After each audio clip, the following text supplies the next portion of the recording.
मिनशैतानिर्रजीम बिस्मिल्लाहिर्रहमानिर्रहीम।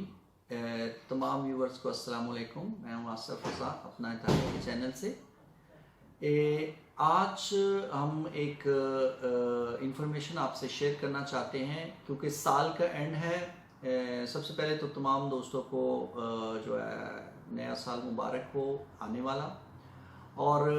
नए आने वाले साल 2021 में सबसे पहला काम जो आप लोगों ने करना है वो,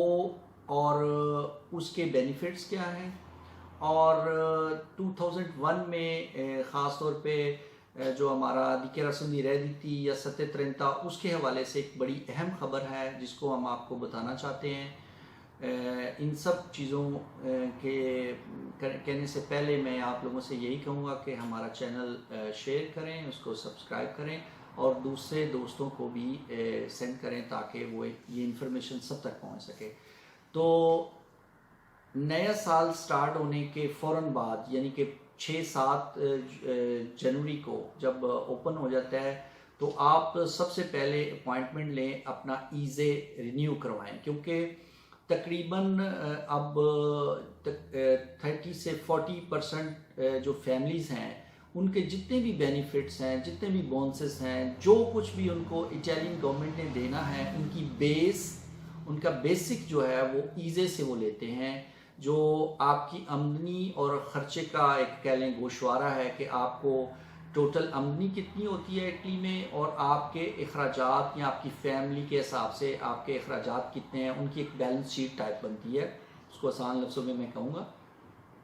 तो उससे ये होगा कि वो आपका जो है उससे पता चल जाता है कि आपको कितनी ज़रूरत है इटली में रहते हुए अपने, मतलब आपको अगर कोई बोनस देना है तो या आपको कह लें कम्युनी का घर आपने अप्लाई करना है, या आपने कोई बेनिफिट अप्लाई करना है कम्युनी की तरफ से,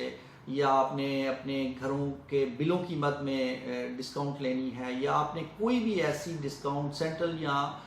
सूबाई गवर्नमेंट से या लोकल गवर्नमेंट से लेनी है, तो उससे सबसे जो पहला काम वो कहते हैं कि आपके पास ईज़े है। बल्कि अब तो आपने जब आप डॉक्टर के पास जाते हैं या हॉस्पिटलाइज होते हैं या आपके दांत का कोई इलाज करवाते हैं तो वहाँ पे भी वो आपसे पूछ लेते हैं कि आपका ईज़े आपके पास है, यानी कि आपकी आमदनी और ख़र्चे का हिसाब आप किस कैटेगरी में आते हैं। आप मीडियम क्लास की आमदनी है, आपकी हाई क्लास है, तो उस हिसाब से फिर वो आपको टैरिफ यानी आपको वो लगाते हैं, उसकी पेमेंट का हिसाब देते हैं, मतलब उसको कितनी आपने पेमेंट करनी है। तो ये हम आपको इन्फॉर्मेशन देते चलें कि सबसे पहले आपने अपॉइंटमेंट लेके अपना ईज़े, अगर आपने पिछले साल बनवाया हुआ है तो आप नया बनवाएंगे, क्योंकि ईज़े 1 जनवरी से लेके 31 दिसंबर तक वैलिड होता है। और इस साल गवर्नमेंट ने उसमें काफ़ी जो है चेंजिंग भी की हैं पहले सालों की निस्बत। इस साल जो 2021 में ईज़े अप्लाई होगा, इसमें 2019 का क्रेडिट चलेगा उसकी, यानी कि जो आपका खुद है या जो आपने कमाई की थी 2019 में, लेकिन उसमें जितने भी बोनसेस भी आपने गवर्नमेंट से लिए थे वो भी आपको ऐड करवाने पड़ेंगे, क्योंकि कई दफ़ा होता है कि अगर आप वो ना करवाएं तो ईज़े के अंदर वो कमी आ जाती है, यानी कि उसकी रातिफिका करवाना पड़ता है, उसमें अनोमली आ जाता है। उसके बाद एक और चीज़ है जाचेंसा मेडिया, यानी कि आपकी बैंक आपके और जितनी भी उसकी आमदनी है वो कितनी है, तो वो भी आपको जो है 2019 का 31 दिसंबर 2019 को आपकी जो है आमदनी यानी कि बैंक की अमाउंट कितनी थी और उसका जाचेंसा मेडिया कितना था, ये चीज़ें और बाकी जो चीज़ें हैं वो आप अपने किसी करीबी काफ और पत्रों के दफ्तर से फ़ोन करके पूछ सकते हैं या उनसे मंगवा सकते हैं। तो आप पहली फुर्सत में अपना ईज़े बनवाइए, और उसके साथ फिर ताकि, और ख़ास तौर पे जिन लोगों ने रेडितो चित्तदीनांसा अप्लाई किया हुआ है या रेडितो दी एमरजेंसा खैर जिनको मिल गया है या और कोई बोनसेस अप्लाई किए हुए हैं, तो उनके लिए भी इंतहाई ज़रूरी है कि वो अपना ईज़े रातिफिका करवा लें या उसको नया बनवा लें, क्योंकि कई दफ़ा होता है कि आपको रेडितो दी चित्तदीनांसा मिल रहा है और फिर आपको अगर आप नहीं करवाते नए साल में तो वो ब्लॉक हो जाता है, फिर आपको पता चलता है, फिर वो आप इम्स को फ़ोन करते हैं या वहाँ पे जाते हैं, उसकी फिर जवाबी आपको कार्रवाई होती है, फिर आप ईज़े बनवाते हैं। तो इससे पहला काम आपने ये करना है कि आप अपना ईज़े बनवाएं। एक और इन्फॉर्मेशन जो इंतहाई अहम थी वो ये थी کہ جب آپ اس سال مارچ میں اپنا بنوانے جائیں گے اپریل میں